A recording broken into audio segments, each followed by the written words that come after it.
سیاسی میدان کی ہر بڑی خبر سے آگاہ رہنے کے لیے ہمارے چینل آزاد سیاست کو سبسکرائب کریں اور بیل آئیکن کو پریس کریں۔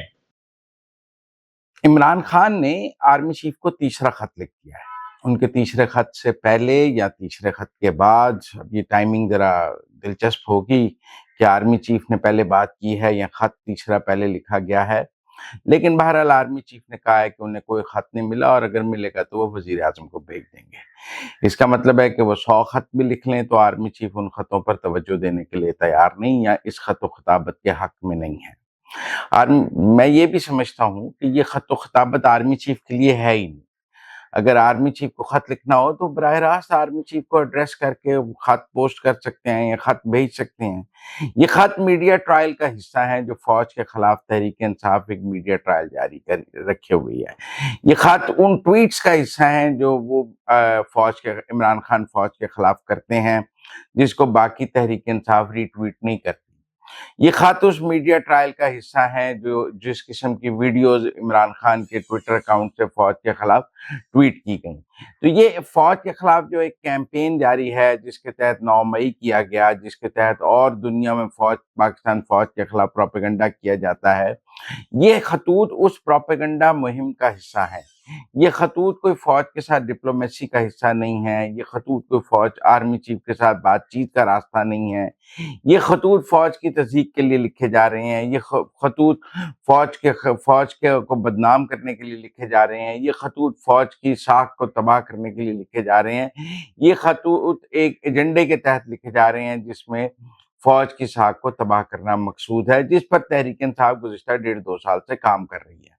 لہذا فوج اس بات کو سمجھتی ہے، آرمی چیف اس بات کو سمجھتے ہیں، اسی لیے انہوں نے کہا کہ یہ خطوط میرے لیے نہیں لکھے جا رہے، یہ تو میڈیا کے لیے لکھے جا رہے ہیں اور آپ لوگوں کے پاس موجود ہیں صحافیوں کو۔ تو میں سمجھتا ہوں خط 3 ہوں، 4 ہوں، 10 ہوں، یہ فوج کو بدنام کرنے کے ٹول ہیں، یہ فوج کے خلاف پروپیگنڈا مہم کا حصہ ہیں۔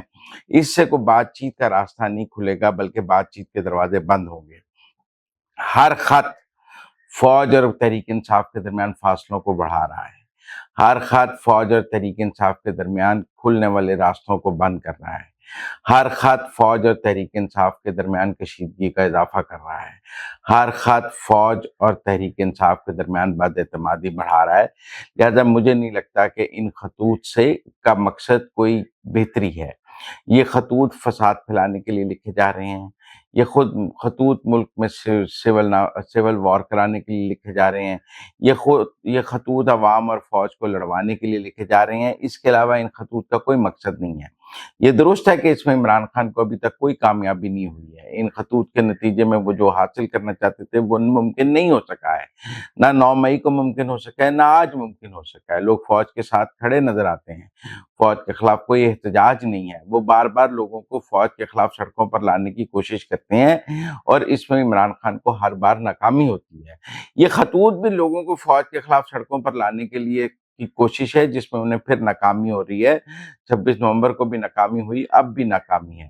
لہذا ان خطوط کے مقاصد قوم کے سامنے ہیں، فوج کو بھی ان کی سمجھ ہے، حکومت کو بھی سمجھ ہے، اور عمران خان کو بھی پتہ ہے کہ وہ کیا کر رہے ہیں۔ لہذا یہ خطوط 1 ہوں، 2 ہوں، 3 ہوں، 10 ہوں، 15 ہوں، یہ ایک پروپیگنڈا ٹول ہیں۔ پہلے انہوں نے ٹویٹس کیے، اب ٹویٹس کی وہ اہمیت نہیں رہی تو خطوط لکھنے شروع کر دیے۔ شاید ٹویٹس لوکل میڈیا میں اتنی توجہ نہیں حاصل کر رہے تھے ان کی، اور وہ سمجھ رہے تھے کہ ٹویٹس اب توجہ نہیں حاصل کر رہے، تو انہوں نے آرمی چیف کو خطوط لکھ کر لوکل میڈیا میں توجہ حاصل کرنے کی کوشش کی، جو انہیں حاصل بھی ہوئی ہے۔ لیکن میرے خیال میں آہستہ آہستہ یہ خطوط بھی اپنی اہمیت کھو رہے ہیں، میڈیا کو بھی سمجھ آ رہی ہے یہ کس ایجنڈے کے تحت لکھے جا رہے ہیں۔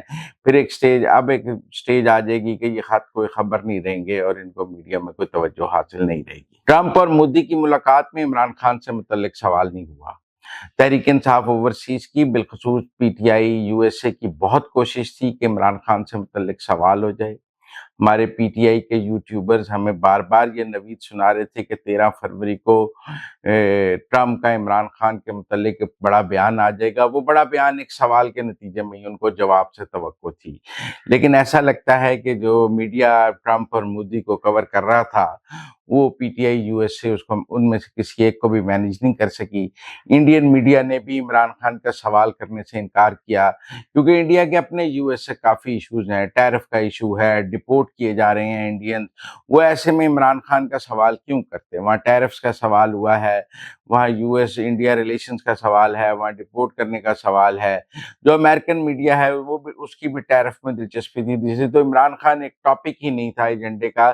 اور مجھے لگتا ہے کہ وہااں جو چند صحافی جو بہت تھوڑی جگہ موجود تھے ان میں سے کوئی بھی عمران خان پر سوال کرنے کے لیے تیار نہیں ہوا ہے. اور وہ جو پچھلے دور میں اسٹیٹ ڈپارٹمنٹ میں صحافی سوال کرتا تھا، لگتا ہے وہ وائٹ ہاؤس میں گھسنے میں ناکام رہا ہے.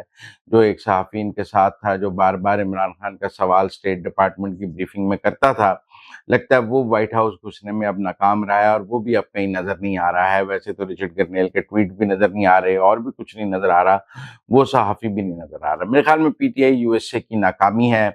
ان کی بڑی کوشش تھی کہ کسی طرح ٹرمپ سے کوئی ایک لفظ عمران خان کے بارے میں حاصل کر لیں، جس میں انہیں ناکامی ہوئی. ہمارے جو دوست ٹویٹ کر رہے تھے بہت زیادہ کہ 13 فروری کو بڑا پیغام آ جائے گا، وہ پیغام بھی نہ آ سکا اور مجھے لگتا ہے ایک اور ناکامی انہیں دیکھنے کو ملی ہے.